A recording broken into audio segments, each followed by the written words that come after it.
Hi everyone, I'm Luke Hector from the Broken Meeple, and thanks for joining me on another video. If you like what you see, please remember to leave a like and a comment. It means the world to me to know that you're appreciating the content, which I know you're doing for a lot of these top 100, so I can't thank you enough for it. Don't forget there's also a little mini Patreon campaign if you want to help support the channel even further. We're getting closer. 4 more segments to read off this tablet. We're on to the 40 to 31 this time. The games are just getting better and better. No debuts this time though. You have seen these 10 games before on the list. There have been some risers, there have been some fallers, and some steady ones as well. So it's a bit of a mixed bag, but yeah, nothing new on this particular 10, just some fantastic games. So without further ado, get on with it. My number 40 has remained fairly steady, only climbing 4 places from 44. No particular reason why it's grown. I think it's just remaining steady in the 40s, and that is probably the first major hit that Garphill Games were able to do, which is Raiders of the North Sea. This isn't, well, is it my favourite of their games? You'll have to wait and see. But this one is a really cool worker placement game, which granted is this high on the list because of the expansions. Check out my Beyond the Base Game videos for more details on how they work, but as the base game alone, it's good, but I wouldn't call it amazing. But when you throw in those 2 expansions, Hall of Heroes particularly, and Fields of Fame, but mainly the Halls of Heroes one, it does bring a good amount of new life into this game. It's pretty simple going. I mean, you essentially plonk a worker down, do the action, and then take a worker off another spot and do that action. You're building up a crew of Vikings, and you're going out and ransacking towns and villages and monasteries while getting loot to give you a chieftain. With the expansions, you can drink mead in order to give you temporary strength. You upgrade your armor. The crew have different abilities. Some have ways of scoring. They have one-off discard abilities, so if you want to trigger off little effects. There's a lot of things going on in this game, but the rules are very, very simple. And with the playmat that I've got, with the resources and the good production quality in the game, it's a beauty to look at as well. It's just a really good, fun game overall. But as I say in those Beyond the Base Game videos, if this was just the base game alone, I feel this would be a bit lower on the list, maybe closer to 100 even, because I don't think the base game has enough in it. Hall of Heroes is such a good addition to this game, and in adding Fields of Fame just kind of completes the set in one big collector's edition box, no less. But a really solid one at 40 to start things off, Raiders of the North Sea. My 39 has risen quite considerably. In fact, I'm kind of sort of shocked it was this low on the list last year. 22 places this has risen. I think I've been playing it a bit more often, not only just online on Board Game Arena, but also with some friends of mine who are also fans of this game. I've managed to play it more with some of the expansions included as well, which have got funky little cards, powers. Yes, I'm talking about... Relax, I'm not going to get the dice out. I'm talking about Seasons. Seasons is a great card game where, you know, Reza Karna tried to come and do this in a simpler manner. Unfortunately, it was boring. But this one is the one I go for, where you're doing a tournament over 3 years with a variable timer that moves into different seasons. As you go into each season, you roll these huge, glorious chunky dice. I'm not going to get them out, I said I wouldn't. And you roll these dice and they get you mana in order to play cards with special powers. But the season dictates what dice you roll and what mana you can easily get. It's a lot easier to get, say, water and air in the middle of winter than it is fire for obvious reasons, but then conversely in the summer, good luck trying to get any water. So as you're going through these seasons, you kind of have to plan ahead as to what mana you're gonna need and when it's likely to get there. But as you're drafting these dice from a pool that's rolled, the die that's left over dictates how fast the timer moves, which is a mechanic I adore in all these dice placement games, where the last die has an impact. It's another choice you've got to bear in mind. It's gorgeous to look at. The dice are so chunky and gorgeous. Stop it. And with this, it's just a really good fun game, and it's climbed a lot because I think I've just remembered how much I like it more, because there was a bit of a gap from last playing it, but recently it's hit the table more, and with the expansion cards I've managed to see, oh yeah, there's some really cool interesting stuff I can do now, whereas if you play the base set alone, you see the cards come up every time and you kind of get a little bit bored with that. Throw in 2 expansions though. You don't even have to throw in the weird mechanics that the expansions have. One has these little like player powers you can have, or like little ways to tweak the game. Another has a moon die that you roll for other points. You could actually just ignore those bits entirely from the 2 expansions and simply just bolt all the cards into the deck and use them. Honestly, that's kind of the way I do it really, but it means that you get all those cool new cards, which is really what the game needed. It didn't need more mechanics, it just needed more funky cards. But yeah, a massive climber from Liverlood here. 61 to 39, 22 spots. Hopefully it will still remain in the top 50 because it's a fantastic game. I just wish there was a solo mode for it. Well, I've not heard of one. Maybe somebody in the comments will tell me otherwise. But 39 seasons. Where are those dice? My number 38 has been pretty consistent. 41 to 38. Pretty steady, and this is as near as makes no difference comparable to Detective, the Portal game that I talked about before. The fact that it's 6 places above means I like this one slightly better, but honestly the two are kind of interchangeable because they give me different feelings. This is Chronicles of Crime from Lucky Duck Games. That's there in all its masterful glory with a bucket load of scenarios I still haven't played yet. You know, there's a lot of content for this game, but this is the deduction game where you're figuring stuff out by scanning QR codes. Dog. Pig, dog, pig, dog, pig, pig, dog, loaf of bread, system error. You have a scenario like, say, a murder scene has happened, and you go there and you can look at your phone to see the actual scenario, like the scene, as you look around like a madman or something with these like little 3D glasses tapered to your phone, and you look at the scene. You can get cards to give clues. You scan them with various people like your forensic scientist or the hacker or something like that and witnesses in order to find out more of the story and solve the crime. There's a lot of different scenarios in the base set alone, but then you start getting into a noir setting, a red view kind of suburb setting. Now the new sets have you going to the future, to the past, to medieval times. There's a lot of variety in this game. Way more content than I'm ever going to get through in my lifetime, but at least every time I feel like playing a new scenario, which I tend to play this only solo, I can just literally whip out a brand new scenario and go with it. Multiple levels of difficulty, technology that just works so seamlessly and so smoothly. The only slight quibble I have is that you're on a time limit to look over a crime scene, and if you miss stuff out, it can really hose you for the rest of the setting. That's a bit of an annoyance. You should have all the time in the world to look over a crime scene. Just because in the movies they only spend 40 seconds looking at it doesn't mean that I have to spend 40 seconds looking at it. I'd like to take my time. But, you know, that little blemish aside, still really enjoyable. And as I say, it's as near as makes no difference whether this is comparable, like whether this is better to Portal's Detective or not. Detective gives me a much more heavier, engrossing sort of deduction story, whereas this one's more the pick up and play, simple game, but with a bit more variety, shall we say. Like, I can get casual gamers into this one. I might hesitate to bring them into Detective as a casual gamer. So it's different strokes, it's different feelings, but both of them are fantastic games, as is this one at 30, I always gotta remember, I'm not in my 40s here, by 38, Chronicles of Crime. Number 37 has dropped 16 places from 21. It's a filler, so it doesn't tend to get rated as highly, although there are some exceptions, I guess.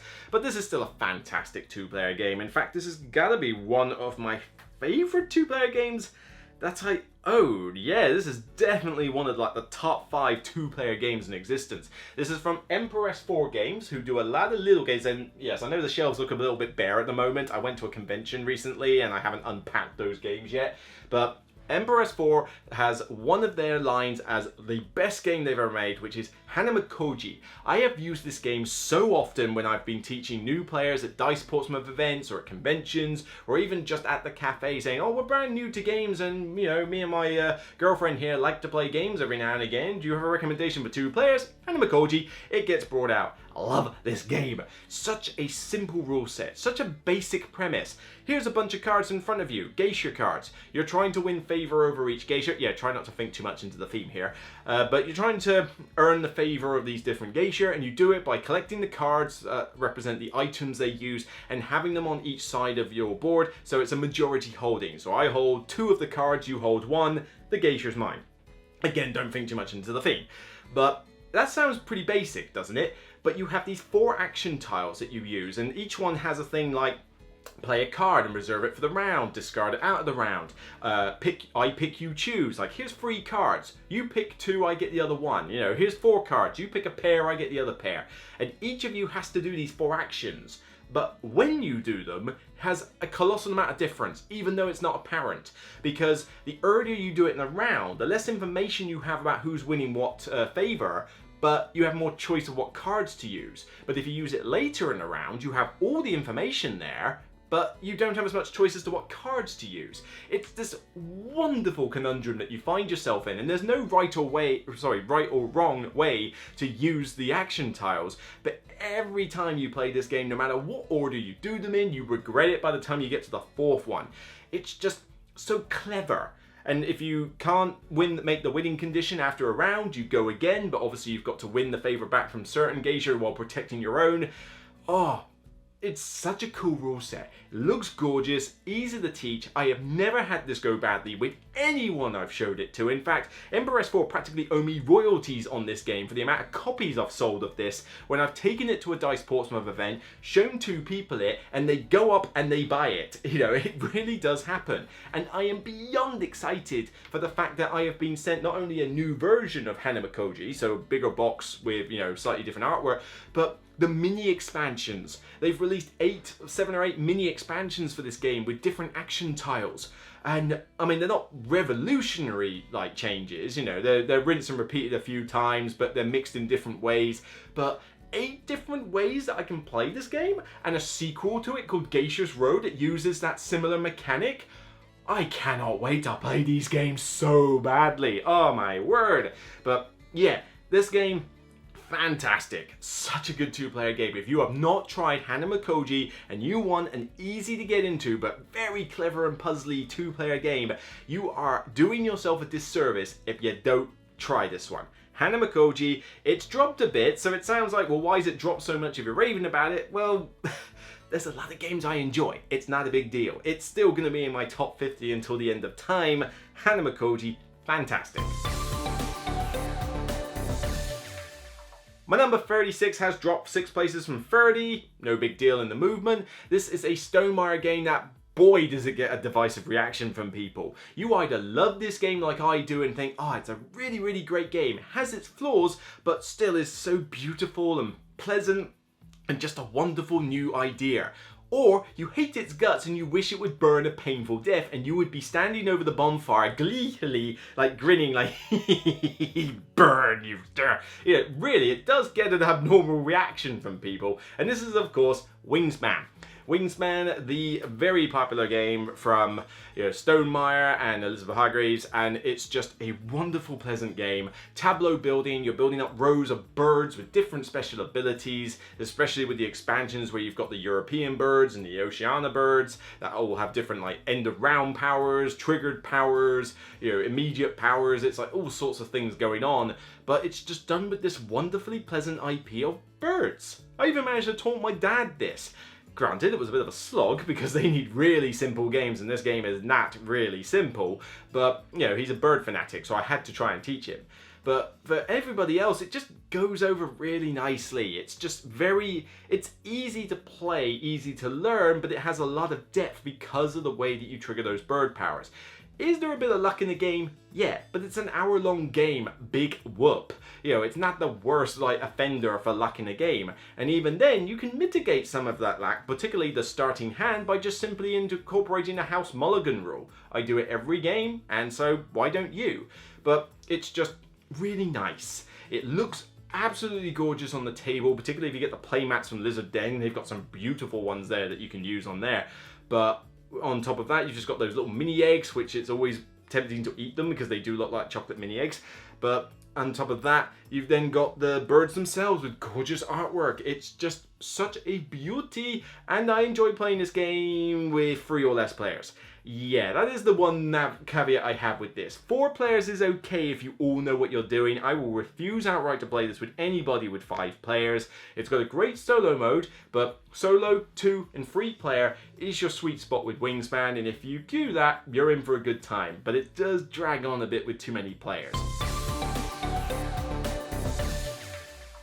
My 35 has dropped 7 places from 28. No big deal, it's just hard to get this one to the table. I suspect that's the only reason why it's dropped a little bit. Plus, there's a lot of content for this game that I have.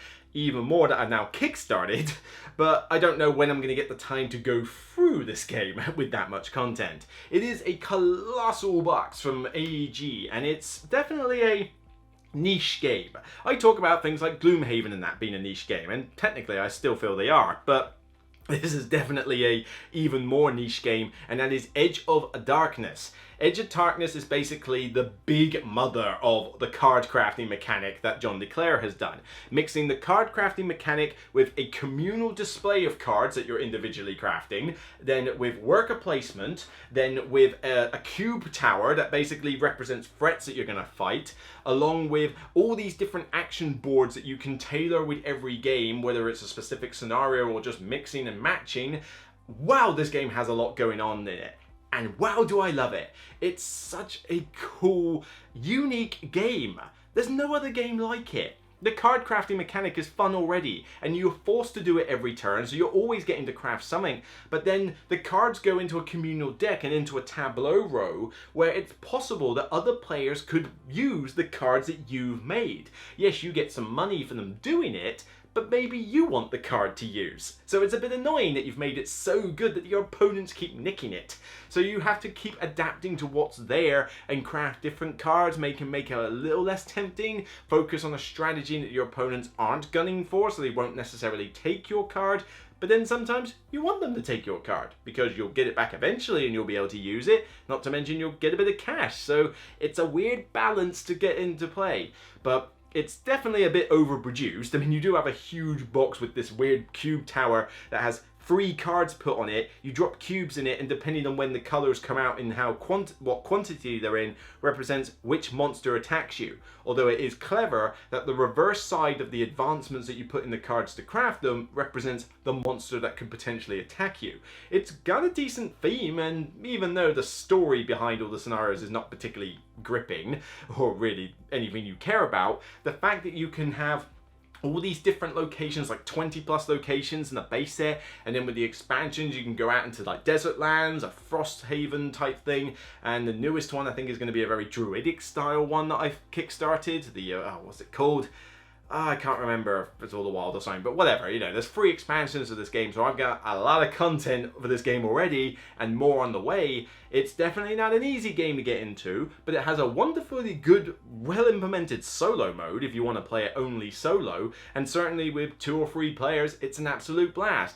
It's going to be pretty long and fiddly with 4 though, I do say. I would rather play this at 3 capped, but honestly I'd quite enjoy playing it solo. It's got a really good mode for it, allowing you to try out all these different combos or locations and that. A really cool, unique game, definitely a niche one though. My number 35, Edge of Darkness.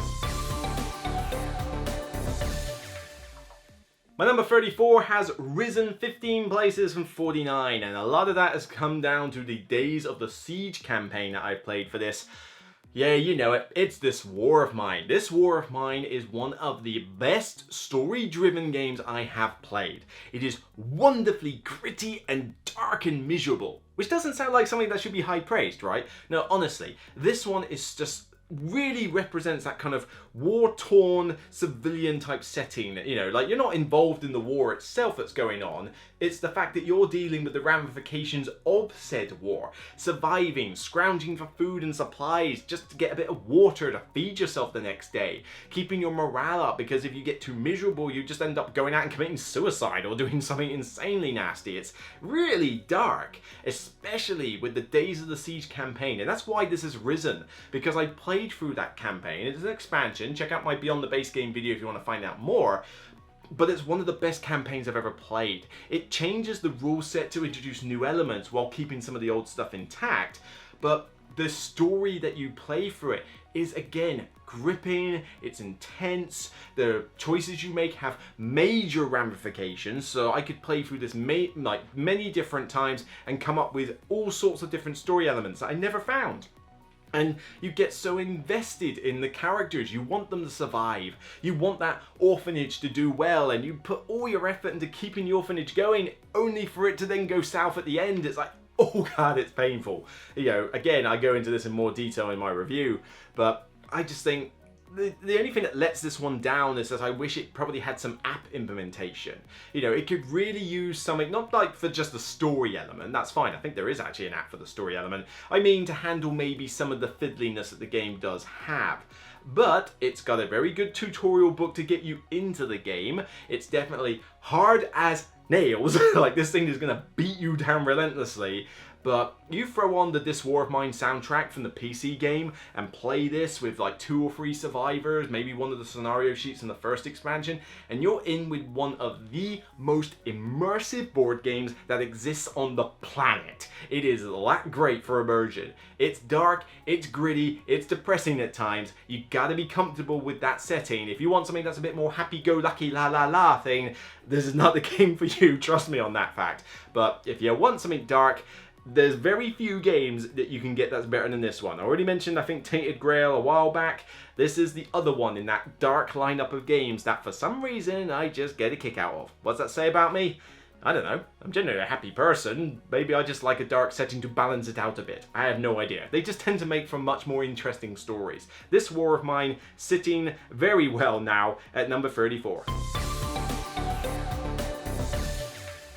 My number 33 has dropped 8 places from 25. Doesn't get as many plays as it used to, but I still really adore this game, and this is my favourite of the Mind Clash games. If anything lets it down at the moment, it's that it's probably a little bit too convoluted for its own good once you start throwing in all the expansion stuff. You know, Fractures of Time was a great expansion for it, but all the extra stuff on top of that, it's like, okay, seriously, the game's got enough going on as it is. Of course, it's Anachrony.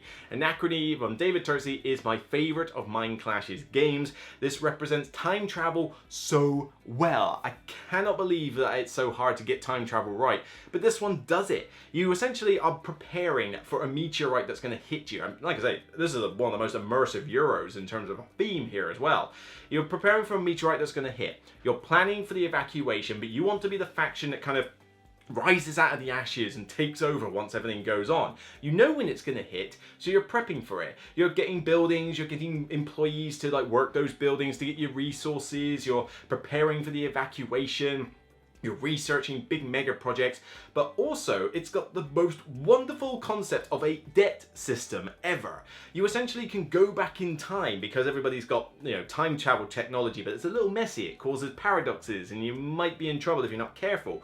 But if you miss out on a time when you could make a specific project, you can go back in time and go make it then. But in doing so, what you can also do is get resources from yourself in the future. I need some water or a mech or some like crystal this round. So I'm gonna basically get it from myself in the future. So, yay, this round I've got some extra crystals. But at some point in the future, unless you want the timeline to screw you over, you have to then go back in time in order to actually pay yourself the crystal back. How could I have been unthawed in the 90s and travelled back to, oh no, I've gone cross-eyed.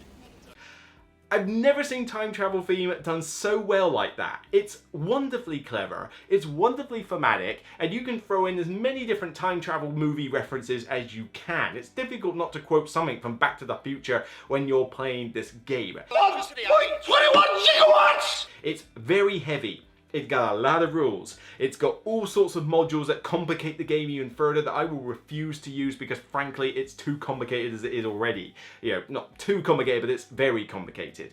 Fractures of Time is a great addition, which again makes it even more complicated, but really does add a cool like thematic element to it, and I certainly would like to use it in every game I play. But yeah, I'm pulling this out with very specific people because of how involved it is. It's a table hog, but it's a great thematic Euro, and I think this must have appeared on both our lists for the top 10 thematic games, thematic Euro games that Paul Grogan and I did. I think we both had this on our list because it is wonderfully thematic, as I say, as I've been raving about. Definitely one to get if you are a heavy Euro games fan but want a bit of theme. That is Anachrony.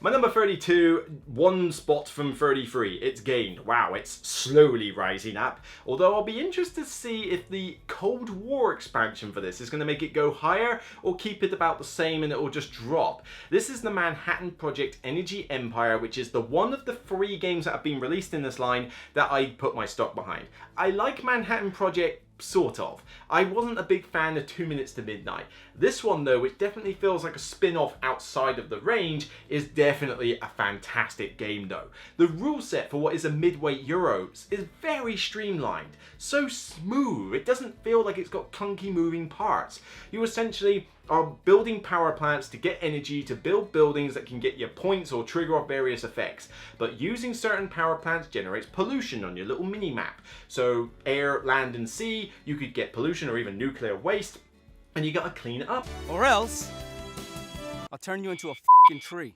Or otherwise lose points. You're trying to kind of please the United Nations with various resources. Different events can happen that can score you points in different ways, but also throw some good and bad effects on the game. But everything's just really smooth.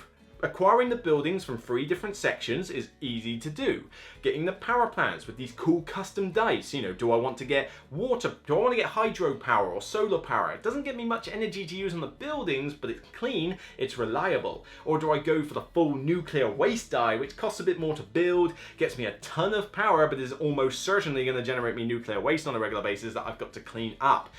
Top that with the worker placement aspect of putting the dynamic way of doing things, where you put your workers out, it blocks people potentially, but then you recover your workers when you want to. So, you know, I might decide I'm going to recover them at this turn, you're putting yours out, waiting for someone to hurry up and get off that spot, they then do, you jump on it after they do. Dwellings of Eldervale uses well, it's downstairs, uses the exact same style mechanic. This is kind of Luke Laurie's shtick, really. You know, it's even in Whistle Mountain, another game that he's done, which uses a similar style of dynamic worker placement. It works great. This is definitely one of the best midweight Euro games that I've played. It's just, I don't know, for something that could have been really clunky, it's so smooth with a fantastic rulebook to boot. Now the expansion, unfortunately Minion Games went out of business, so I don't know if you're ever going to get this game. And you know, the expansion had to be picked up by I think Grail Games or someone else in order to actually publish it. I have got that on Kickstarter, so I am definitely going to get that expansion. Lord knows when, but it'll be interesting to see what it adds. I definitely want to see if it can add something to make the game even better, but who knows? We'll have to wait and see. Even without that though, 32, it's still high. It's a 10 out of 10 euro, fantastic. If you get a chance to pick this up off a bring and buy or a second-hand sale, I definitely recommend you do. Manhattan Project Energy Empire. My number 31 has dropped 18 places from 13 it used to be, and it was pretty high. I still love this game though. The main problem is that it's difficult to get it to the table. It's a big, giant box full of farming urine goodness. This is my favorite Uri Rosenberg game, and I've had to double check my tablet 3 times now to make certain that I don't make a mistake on that claim, but I'm pretty certain this is my favorite Uri Rosenberg game. That is Fields of Arle. I love Caverna. Agricola I give respect to, but I'm not the biggest fan of its restrictiveness. But if you want the most sandbox Euro game on the planet, you get Fields of Arle. With Tea and Trade, the expansion, you can play it with 3 players, because normally it's only a 1 or 2 player game. Frankly, I'll play it with 3 players, and I like it with 2, but I'm mainly playing the solo, because it's just, I love sandbox games, and this is all that farming goodness theme-wise from the other games, but turned up to 15. It's ridiculous. I mean, let me put this down for a second so I can illustrate. Right, so you can get animals. You can farm peat. You can dehydrate your moors so that you can build, extend the dikes out to the coast. You can farm wheat and reed and stuff like that, and flax and things like that. You can build buildings. You can go make clothing of 3 different types. You can go trade with the local villages, you know, give them supplies for points. Let's include the expansion of it. Alright, you can go export to various other countries. I can bake bread. I can build sheds. I can get animals. I can have my pigs and cows and horses on my field. You know what? I could just stockpile for the winter. You know what? Everything's got a tool that makes the action better on the worker placement board. So I could upgrade the tools. You know, my axe is not particularly good at the start of the game, but if I upgrade the axe, it now gets me more wood. Maybe I'll just spend the whole game getting all my tools up to spot. It is ridiculous the amount of stuff you can do in this game, and with the Tea and Trade you have tea as a resource that again can be points. Everything, it's a point salad through and through. You can get half points for various stuff. I have won this game against other players by half a point. It does happen, but It feels rewarding when you play it. It feels like wonderfully thematic. You can have a completely different strategy every single game without fail, and you probably will never try the same exact thing twice, at least not for a considerable length of time. It's a big box, it's got a lot of rules in it, and it certainly is not one that will hit the table often, even in a solo mode, because of just how much there is, which is why it's dropped a bit from my 13, but it's no contest now. I was kind of contemplating, is it this one or Caverna I prefer more? It's no contest anymore. It's Fields of Arle. It is my favorite Uri Rosenberg farming game in existence. It is sandboxy. It is, I don't know, like I said, it's point salady. Is that even a word? I don't know. I'm rambling now. All I can say is, if this is your type of game and you've not tried it, definitely give this one a shot. All the farming goodness you could get in a Euro game, Fields of Arle. Whew, wow. Tired now, and even my chest has died away from standing up all the time. I'm getting old. 30 to 21 is next, and again, no debuts on the 30 to 21, so that'll be 10 more games that you've heard of. Will they be as much of a mix of standees, high risers, and folders as this one? We'll have to see. But if you're seeing me go on a high when I talk about these games now, as if I wasn't before, it's because they're getting better and better. These are all games I rate a 10. These are games I adore at this point. Like, these are benchmarks for designers and publishers and genres. Like, I'm thinking, I need, like, the best that Minion Games ever made. Well, here's Energy Empire. I need the best of Uri Rosenberg's work. It's Fields of Arle. We're getting into those ones that I just hold as legendary status. Even if they have flaws, you know, no game is ever perfect. They're just ones that I can spend all day just raving about to people and lose control of my own, like, my own mouth, faculties in order to get my point across. They're just such good, fun games. And hopefully you're enjoying me raving like a schoolgirl about it. So, 3 more videos, you got plenty more yet. Do you like or dislike these games? Do you have any tips to enhance my enjoyment or someone else's? Leave it in the comments. It's really interesting to read the stuff that you have there and to see how your tastes align with mine. If you enjoyed this video, please remember to leave a thumbs up though. It means the world to me to know that you appreciate the content that I'm putting out, as it really does take up a lot of time, particularly the top 100. Don't forget that the channel is unofficially sponsored by Zatu.co.uk. And if you want to see some different content on the channel, you can check out the latest podcast where I go on a bit of a rant about the June board game, or you can check out the recent detail review I did of Descent: Legends of the Dark, the big humongous game from Fantasy Flight. A bit late to the party, but hopefully the opinion still stands. Take care, and remember, as always, it's only a game. Bye for now, love you all.